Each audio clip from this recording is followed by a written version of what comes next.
Did you know in the early roots, late 1800s, early 1900s, LA had street crews and neighborhood groups as far back as the late 1800s? These were mostly immigrant youth groups, not gangs as we think of them today. In early 1900s, Los Angeles, Mexican, Italian, Japanese, Chinese, Eastern European kids meeting in streets, schoolyards, churches, or community centers playing games. Working small jobs, walking home together, sometimes getting into minor trouble, skipping school. Pranks but not organized crime. There was not gangs, no hierarchy.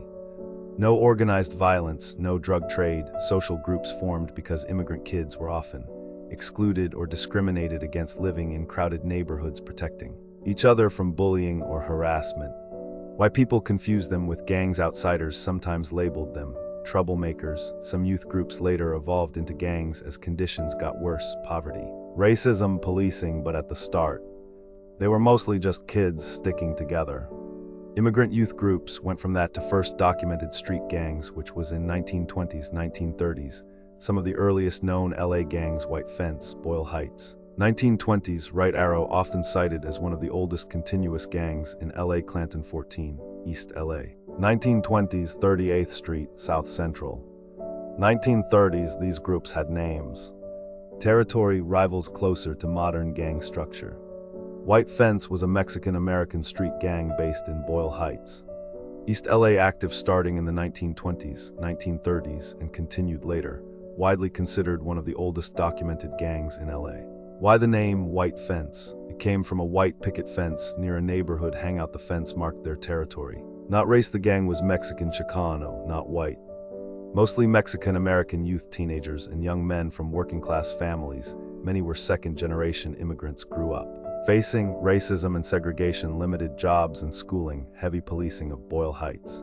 What did White Fence do? Started as a neighborhood youth group, hung out, protected their area, fought rival crews. Later on years, they became more organized, involved in street fights, territorial disputes, and later criminal activity. Set a template for later Chicano gangs: territory, name, identity. One of the first LA gangs with a name and defined turf, helped shape East LA gang culture, influenced how gangs formed in later decades. Black gangs started in 1940s, 1960s, groups like the Slossons. Businessmen and gladiators, these later influenced the rise of Crips and Bloods in the late 1960s, 1970s. Slossons were South Central, Los Angeles, around Slosson Ave, when late 1950s, 1960s, who, primarily young black men, what they were like, started as a neighborhood youth club.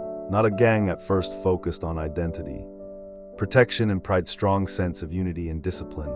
Why they matter? One of the most influential black youth groups in LA, many early Crips founders, including Raymond Washington, were connected to or influenced by the Slossons, helped shape how later black gangs organized around territory and loyalty. The Slossons were a bridge between youth clubs and modern gangs.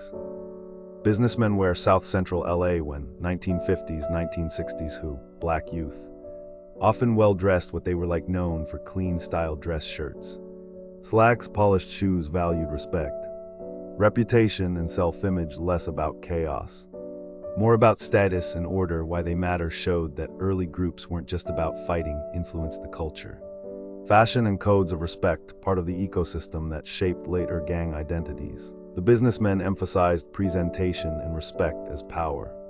Gladiators were West and South LA when late 1950s, 1960s, who, black youth, what they were like, more street-oriented than the businessmen, known for toughness and defense of territory, strong rivalries with other youth groups. Why they matter? Another important precursor to Crips-era gangs, helped define territorial conflict patterns in LA. The gladiators represented the harder edge of early street groups. Why all three groups matter? These groups were shaped by segregation, limited opportunity, and policing. Started as youth identity groups, predated Crips and Bloods, influenced how later gangs formed. In territory-style organization, rivalries. One-sentence summary: the Slossons, businessmen and gladiators, were early black LA youth groups whose culture, structure, and conflicts laid the groundwork for later gang formations, especially the Crips.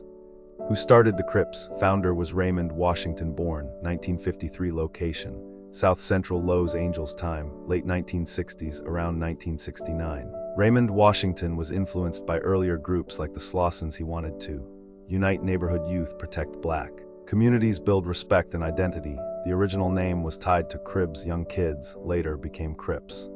Early Crips started as one group. Not hundreds, expanded fast because other neighborhoods adopted the name. There was no central leadership. Expansion led to internal violence and loss of control. The Crips began as a neighborhood youth movement before becoming a widespread gang network.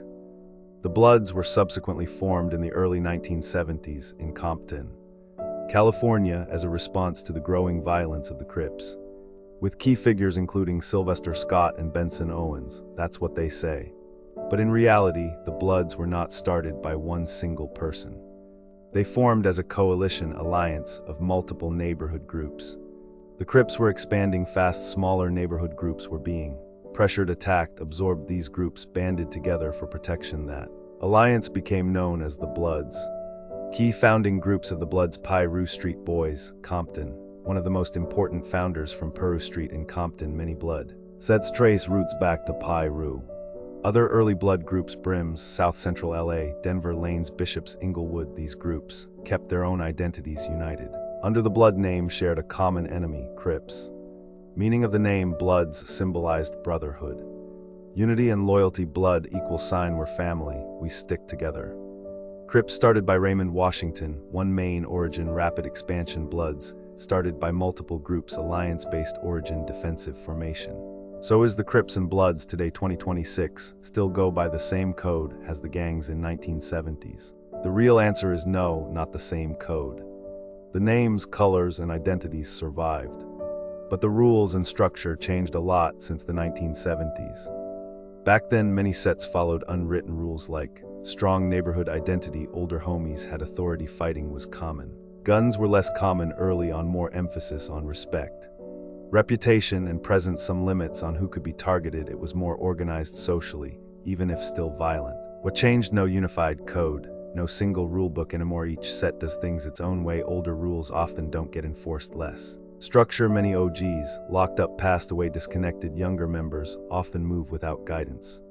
More set versus set than Crip versus Blood. Beef is often Crip versus Crip, Blood versus Blood, neighborhood versus neighborhood. The big umbrella names matter less than before. Social media changed everything. Beef starts online, disrespect goes public fast. No time for mediation, escalation happens quicker. Violence patterns changed: more firearms, faster retaliation cycles, less face-to-face conflict resolution.